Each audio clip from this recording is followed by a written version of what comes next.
WRAL weather alert day. We still have some scattered showers around the area, and there's a small chance that we could see some flooding. I'll walk you through what you'll see for the rest of the day and through the evening commute. And extensive flooding leads to a partial street collapse. Next at noon, Y crews say repairs were already scheduled for the road. And coast-to-coast woes as well, from wildfires to extensive heat to deadly flooding. How millions of Americans are dealing with the elements. Good afternoon, and thanks for joining us. I'm Michelle McConaughey in for Renee Chu.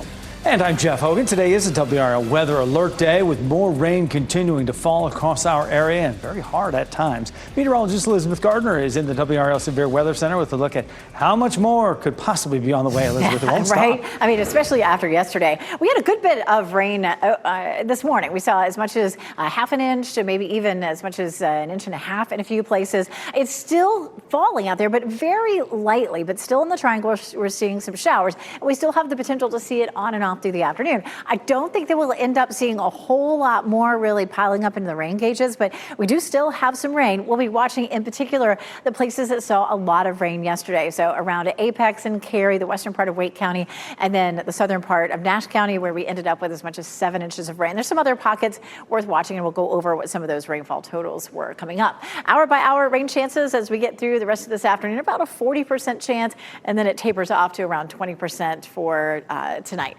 We do have that level 1 or low risk for flooding for today, mostly because we saw so much rain in some places yesterday. Here's a live look at Sanford right now. I mean, it's coming down. It's wet out there. People running their windshield wipers. Still a decent amount of rain out and about for folks who are going to be traveling, and that is likely to continue through the evening commute. Because of the rain and the showers that we'll see, temperatures remain cool again today. We'll see highs only in the mid to upper 70s. We do eventually transition back into a much more summer-like pattern with heat and some afternoon storms. I'll show you when coming up. All right, thanks, Elizabeth. A community is remembering 2 people swept away by floodwaters in Nash County. The man and woman were in a minivan that landed in a ravine. WRAL's Flynn Snyder is at the scene where a memorial for those victims is growing. Flynn. Michelle, throughout the morning, we've seen people add flowers to this memorial, which sits just feet from the ravine where this all unfolded nearly 24 hours ago. Spring Hope police have identified the 2 victims as 55-year-old Raymond Evans Jr. and 24-year-old Lottie Alston. I spoke with the man who says he's Evans' older brother and is remembering Evans as a hero, saying he jumped into action to save Alston after a police officer's attempts to help yesterday were unsuccessful. When he see what's going on, now he get out the van, goes in, try to save her. Now you got 2 bodies gone, 2 lives gone. We're all in shock. We're all in shock right now. This is a tragedy. It's a tragedy loss for all of us, But, it's hard. And Evans' brother tells me that Evans and Alston were on the way home from a medical appointment when they came across those floodwaters. The Spring Hope Police Department posted on social media just in the last hour saying that they are saddened by the loss and are praising the actions of Lieutenant Jason Leary, the officer who tried to save the 2. We saw Lieutenant Leary here on scene just minutes ago. We're able to talk with him. He says that he is doing okay, but is, of course, saddened by the incident and is extending his condolences to the family. Flynn Snyder, WRAL News, live in Spring Hope. A road in Apex that crumbled under the weight of flash flooding was already scheduled for repairs. Some neighbors say it's even worse than the damage from Tropical Storm Chantal.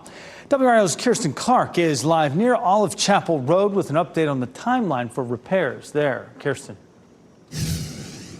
Yeah, Jeff, as you can see, it is still raining here in Apex, and this is just adding to the more than 6 inches of rain that Apex has already seen in the last 24 hours. We're here on Olive Chapel Road, and as you can see here, the road is still closed. They've got several signs and barriers and cones here blocking it off. And if you actually take a look here behind me, we want to show you that sinkhole that we've been looking at and reporting on here since last night. Again, those floodwaters just brought the road down there. We're expecting to get more information today from the Department of Transportation transportation on the repair timeline soon. I spoke with an Apex council member, Terry Mahaffey, over text this morning. He says town officials have been speaking with DOT since last night and learned that the timeline for repairs will be more precise than November. That's what we were told by DOT yesterday. He says that perhaps it could happen even earlier than November. Mahaffey also told me that the culvert here, I want to show you, that culvert was on the side here. It failed yesterday, and he actually said that it was scheduled to be repaired next year. Obviously, that timeline has changed, and so those repairs could happen sooner and will have to happen sooner when the sinkhole is repaired. So we're working to learn as much as we can from NCDOT about this. Also, we talked to a lot of neighbors and drivers here who use this road pretty often, not too happy about those detours. So again, working to learn more from DOT about that as well. So we'll be sure to keep you updated on any new information we get about the repairs that could be happening here soon on Olive Chapel Road. But for now, live in Apex, Kirsten Clark, WRAL News. If you see breaking news, have a story, tip, or take video or pictures of the weather where you are, please report it to us. Go to WRAL.com/report it to send your video, pictures, or tip to our news team. And happening now in the WRAL Live Center, we are keeping track of a tech outage for United Airlines that grounded all flights all across the U.S. at airports, including here at RDU International, where you're looking live. So right now, as we come over to the flight aware map, there are 34 delays and one cancellation there at RDU International. And I can tell you that one cancellation is a United flight to Denver International Airport, and there are 2 delays right now. But here's the good news for passengers affected. United is classifying this as controllable, which means that passengers affected will see some compensation, and United confirming that they're covering hotel expenses for those affected passengers. All right, thank you, Ken. New disturbing information this noon. An 18-year-old from Glendale, Arizona, is accused of soliciting child pornography from a child in Sampson County, North Carolina. WRAL's Chris Lovingood joins us for that story. And Chris, it was the case in Sampson County that kicked off the entire investigation. Well, Michelle, a 10-year-old child's parents there went to the sheriff's office last September, and a court document from Arizona says that they said that their son was sending nude photos to Brian Mejia Landeros via Snapchat. The FBI and Maricopa County Sheriff's Office in Arizona got involved, and after searching his phone, investigators say they identified 4 other child victims, including 2 from Oklahoma. Each case was similar. Authorities say the 18-year-old high school student encouraged the minors to send inappropriate videos and pictures, and in one case, he offered a minor digital currency for the video game Roblox. They want to build that trust relationship where that child will open up to them. And again, that's extremely dangerous when we don't know who's on the other end of that conversation necessarily, because the kid doesn't realize probably that they're being manipulated in some way. That was Kevin Roughton with the State Bureau of Investigation's Cybercrime Unit. Parents, he wants you to be aware who your children are talking to online and be vigilant for any behavior that might seem off, like hiding their phones every time you enter the room. Now, as for Mejia Landeros, investigators say that his Snapchat account showed he may have had contact with at least 18 other minors. Is so scary. All right, thank you, Chris. Well, tonight, family and friends of the 10-year-old who died in a boat crash on Harris Lake will gather to say goodbye. A visitation for Brooklyn Carroll will happen from 6 to 8 p.m. at Apex Funeral Home. Carroll died Saturday when a boat driven by a suspected drunk boater hit her. The community has shown an outpouring of support after her death. A GoFundMe for her family has raised $64,000. Brooklyn's funeral is planned for tomorrow. A 22-year-old Army soldier is charged with attempting to send sensitive information about U.S. tanks to Russia.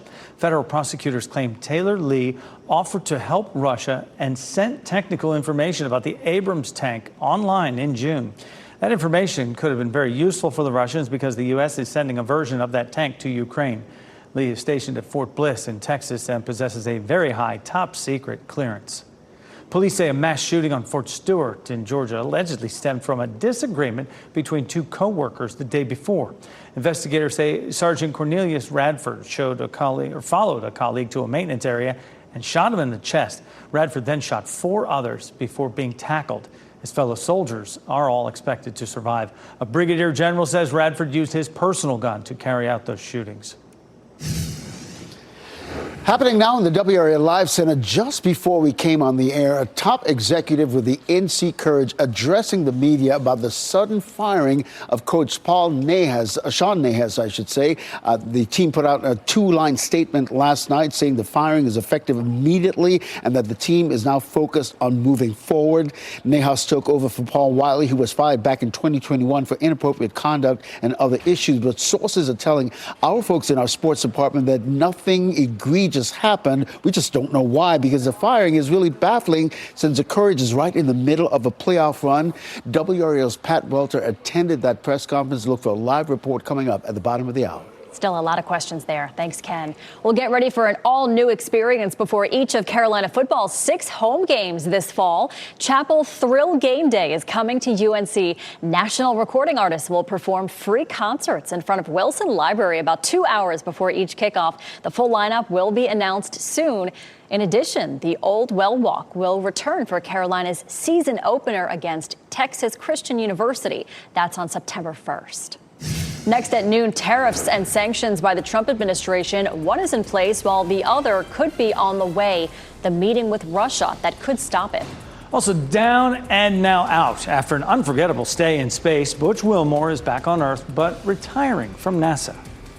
Plus, cuts reach the sun. How President Trump's funding bill could throw shade on the solar industry. Coming up next, sea storms moving in with WRAL's exclusive Dual Doppler 5000, sponsored by the WRAL Weather app. Download now for live radar.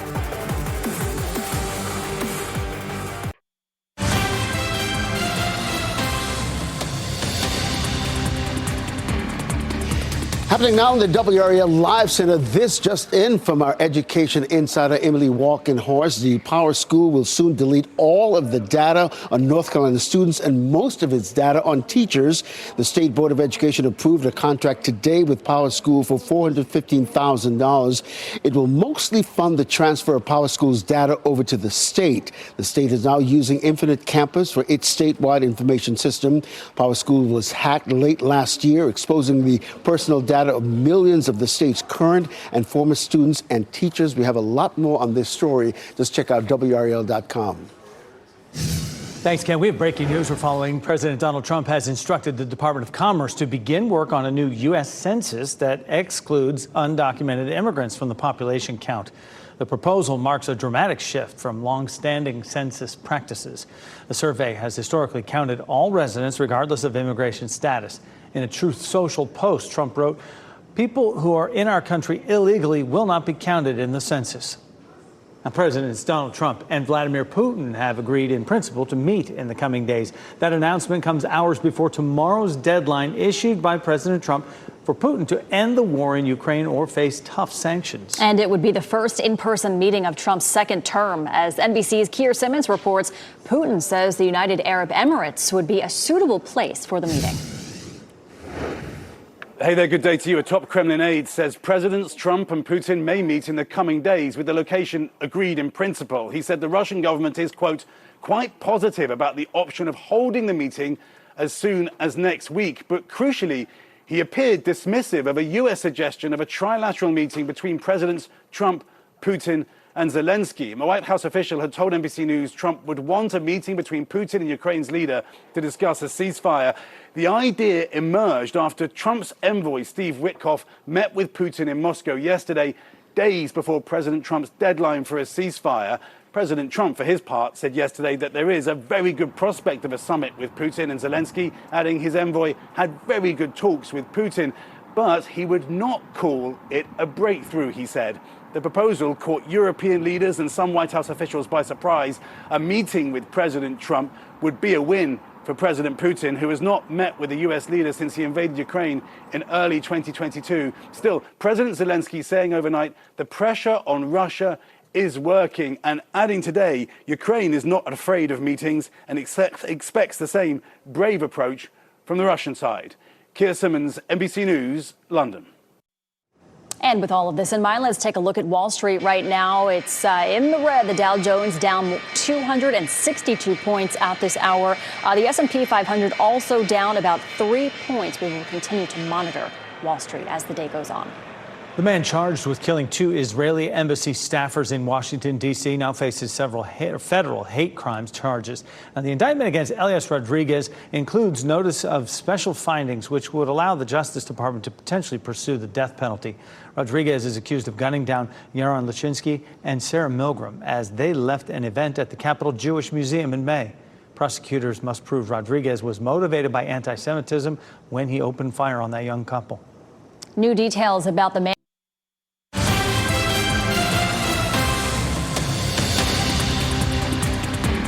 Happening now in the WRAL Live Center, the state auditor releasing the results of an investigation about the finances into the water department at Mount Olive and the municipal airport. We just pulled up Mount Olive on the Google Maps here as I run through what this audit discovered. A water department employee is accused of voiding cutoff fees, which are issued if a customer fails to pay their own monthly bills. The investigation also found this employee also manipulated the system so that her own water service will not be disconnected. The audit found that the alleged scheme cost the town more than $210,000 in lost revenue. The audit also found some financial mismanagement at the municipal airport as well. Eli Lilly hopes to be the first drug maker to offer an effective GLP-1 treatment for obesity in pill form. The company says it has proven successful after the first phase of 3 phases in this trial. The patients who took the oral medication lowered their weight by an average of 12% after 72 weeks. The pill was also tied to lower markers of cardiovascular risk, including cholesterol and blood pressure. The most common side effects were gastrointestinal related. More wet weather. Scattered showers are possible throughout the day. Elizabeth returns with a look at your hour-by-hour forecast. And Coach wanted. The Carolina Courage fired the team's head coach, but did not give a reason for it. The owner's vision for the future coming up. And you're winning NC Education lottery numbers on your screen right now. We'll be right back.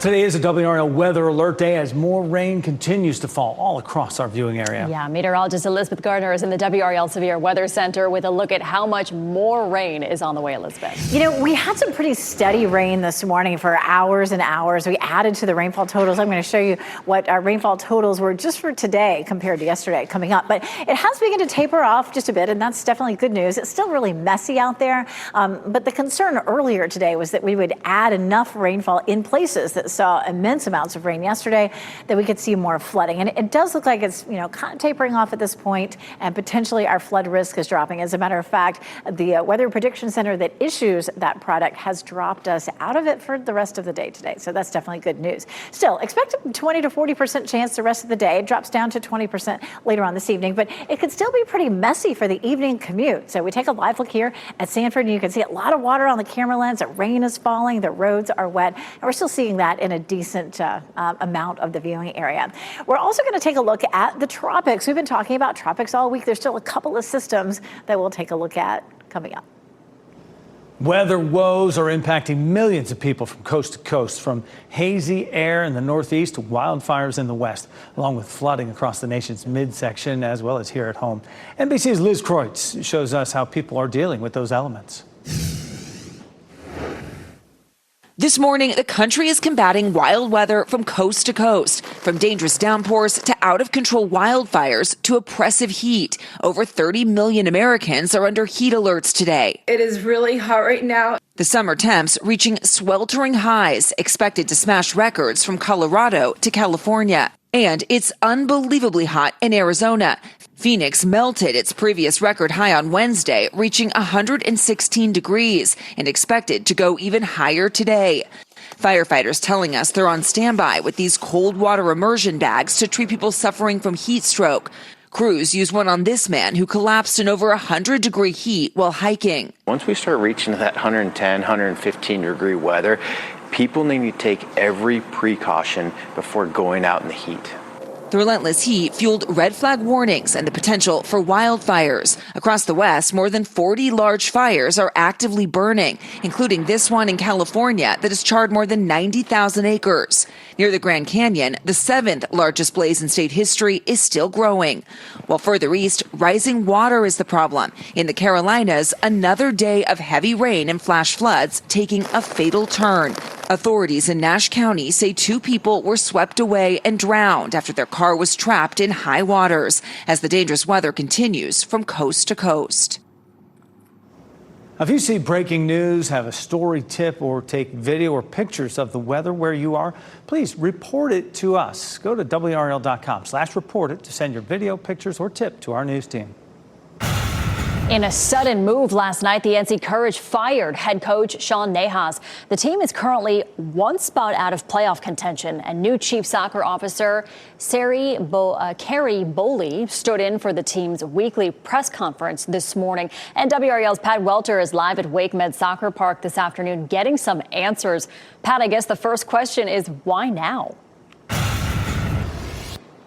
Yeah, Michelle, the Courage would tell you a multitude of factors. That was a phrase that was uttered about a dozen times during a press conference with new Chief Soccer Officer Carrie Boley. Now, Boley was just hired in April essentially to be the team's general manager, to put it in American sports terms. And we see this all the time, right? New GM wants to hire a new coach. That makes a lot of sense. But given the history of the NWSL, the history of the North Carolina Courage, the timing, the wording of the statement, there were a lot of questions. So let's go back for a minute here to Nahas taking over for Paul Riley in the fall of 2021 after Riley was accused of sexual misconduct and coercion, one of several scandals the NWSL has endured the last few years. Now, speaking to sources and to Boley today, there's no indication of anything like that with Nahas at this time. So again, the question is, why fire a coach that's made the playoffs 3 of the last 4 years and by accounts liked by his players? Well, for Boley, again, it's a multitude of factors. In situations like this, there's always a multitude of factors that are considered, and a multitude of factors were considered in this situation. The standards of this club are extremely high, and it was felt that there was reasons that we needed to make a change in order to uphold the standards that we expect of North Carolina Courage. Now, we weren't given any insight into when the players were told. Obviously, they know now. They trained this morning. They have a game tomorrow. Longtime assistant coach Nathan Thackeray will be the acting head coach. I asked Boley if he's started his coaching search. He indicated that he has not and that all his focus is on tomorrow's game and getting 3 points. Michelle?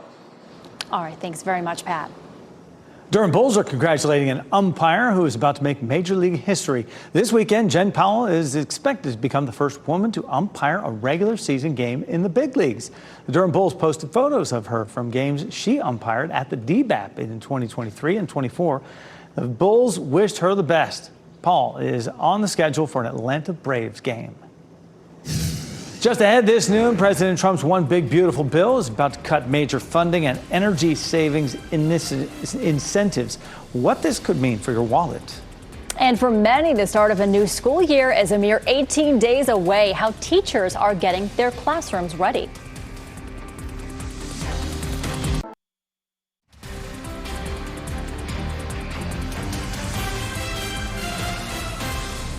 Welcome back. You were taking a live look at a pretty rainy, cloudy RDU International. You're watching WRAL News, available on Spectrum and the WRAL app on your TV or streaming device.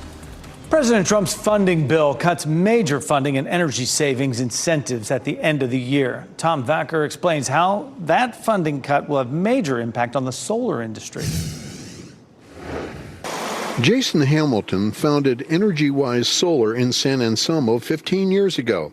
He's lived and grown through the ups and downs of government whims. We call it the solar coaster because forever solar has been driven by incentives. The latest whim is a serious threat to him and all other solar installers. The 30% federal solar tax credit, bought with cash or a loan, abruptly ends on December 31st of this year due to changes stemming from President Trump's One Big Beautiful Bill signed last month. This change wipes out provisions of the Inflation Reduction Act, which extended the 30% credit until 2032, phasing it out in 2035. And so to have it just cut cold turkey it's a bit shocking, and it's definitely going to affect the industry.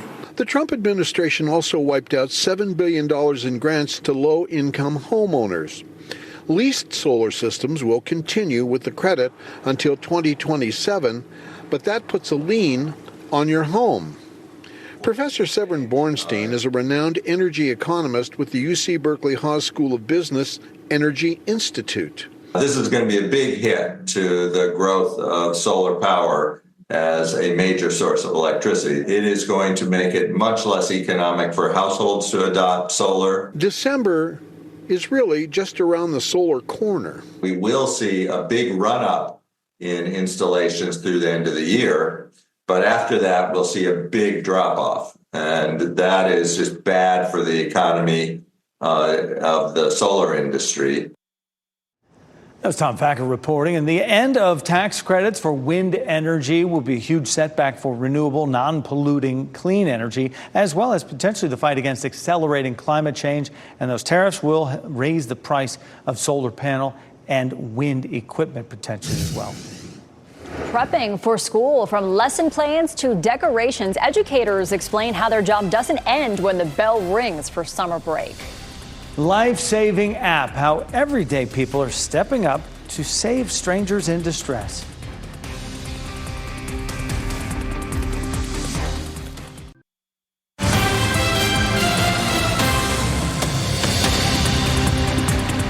Educators say there are misconceptions surrounding the teaching profession. Now, academic experts are trying to set the record straight. Ted Lindner takes a closer look at what countless teachers have been up to throughout the summer to prepare for the new school year.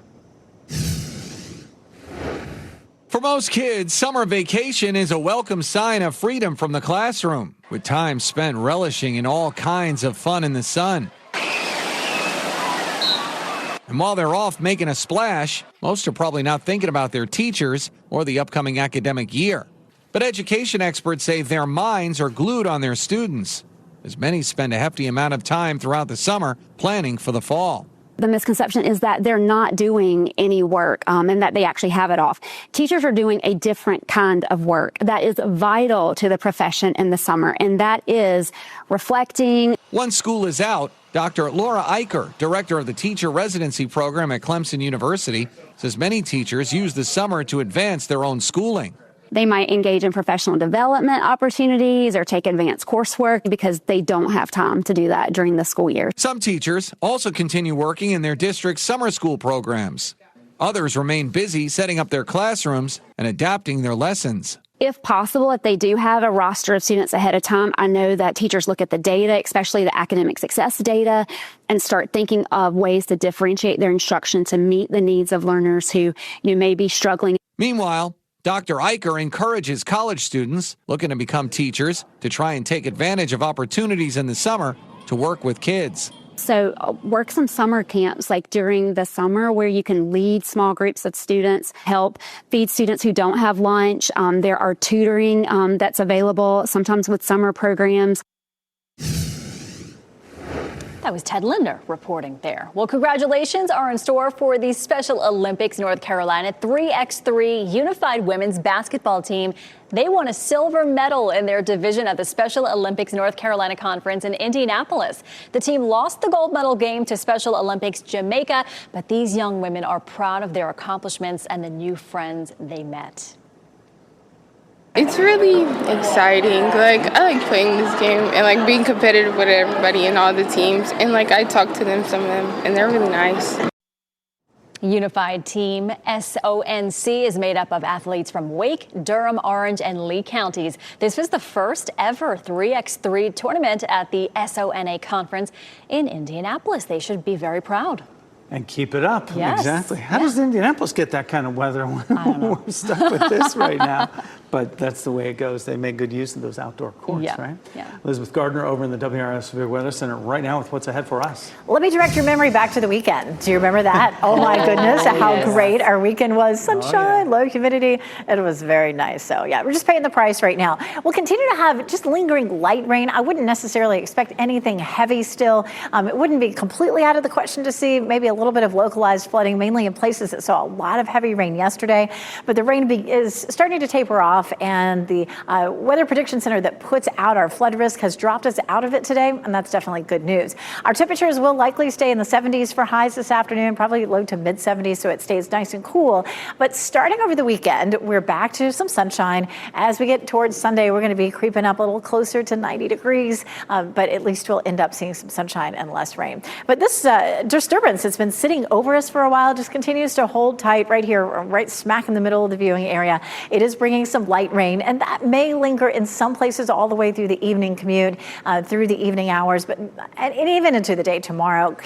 Couldn't completely rule it out, but it does look like by the time we get to the weekend, we're a little brighter, we're a little warmer, back to just a few isolated afternoon and evening storms. Let's talk about the rain that we ended up seeing for the first half of the day. It ended up being way back there in Alamance County, about 2.5 inches, but we didn't see anything that heavy for the bulk of our viewing area.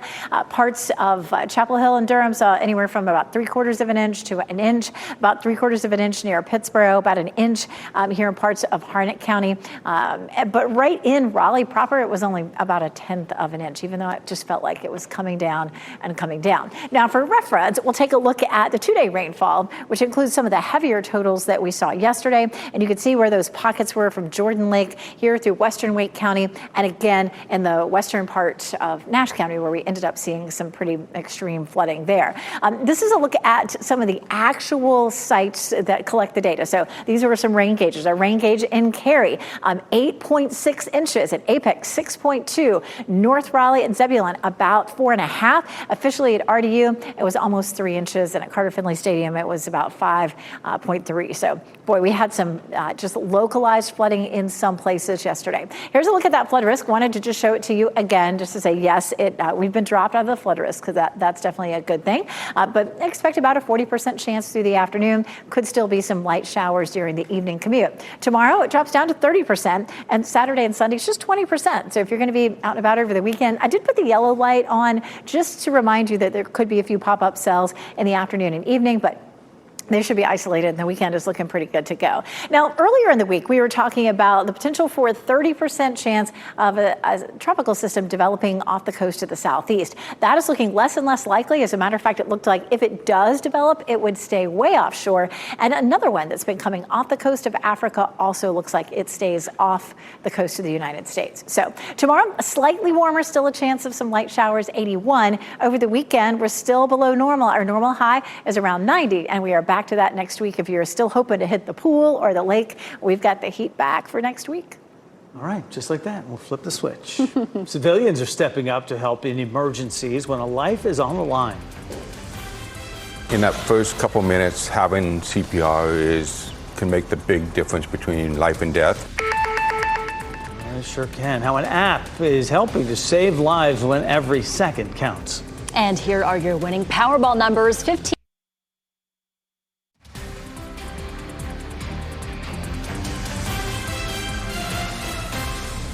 We wrap things up with a look at a few of the headlines we're following for you today. A memorial is growing at the site where floodwaters swept a minivan off the road in Nash County. 55-year-old Raymond Evans Jr. and 24-year-old Lottie Alston were killed when they tried to get out of that van. A Spring Lake police officer tried to save them. Evans' older brother says the two were coming home after a medical appointment at the time of the floods. The NCDOT says a road in Apex heavily damaged by flooding could be repaired sooner than first thought. Part of Olive Chapel Road near NC 540 crumpled under the weight of flash flooding. The original DOT alert said the road would be closed until November. The DOT is taking a closer look and expects to release a more precise timeline in the next couple of hours. North Carolina Courage offered a multitude of reasons, none specific though, when they fired the team's head coach. The team offered very few concrete details about firing coach Sean Nahas. The announcement was a 2-sentence statement yesterday. team spokesperson did not speak to whether the firing was performance-based. Assistant coach Nathan Thackeray will step in as interim manager for Friday's game in Houston. A Washington man is alive thanks to the life-saving power of technology and community involvement. Costco workers called 911 and started performing CPR on a man who went into cardiac arrest.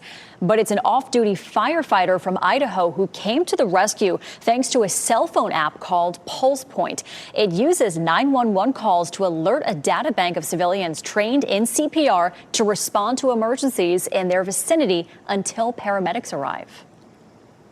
Every minute that somebody goes in cardiac arrest without CPR and without defibrillation, their chance of survival decreases 7 to 10%. And this is the face of the man from the Costco life-saving event. 79-year-old Dennis Hogarth, married 60 years, now given more time to spend with his family. That's incredible. Yeah. All month long, we are helping area animals find their forever homes during our Clear the Shelters adoption event. The SPCA of Wake County helped us launch this year's drive with an adoption event finding forever homes for more than 125 animals. Still a lot more work to do, though. Give a furry friend a fresh start. To learn more about this and other local events, you can go to WRAL.com/shelters. And help them continue their work by adopting our pet of the day. Sicily is a 3-year-old spayed female dog. She is rotund and short. Sicily loves tennis balls and rope toys. She also likes to fall asleep to classical or jazz music. And she sleeps through the night in her crate. She is very energetic and has a lot of puppy energy. She's a big fan of belly rubs and flopping at your feet when she wants attention. Her adoption fee is $120, which includes her spay, microchip, vaccines, and other wellness care. Remote jobs are drying up, and as a result, scammers are moving in, offering fake remote work. Coming up on WRAL News at 4, we speak with one woman who was targeted. And NBC News Daily is next on WRAL, your next local news update in 30 minutes. Yeah, you can get breaking news updates anytime with our WRAL News app. Have a great day.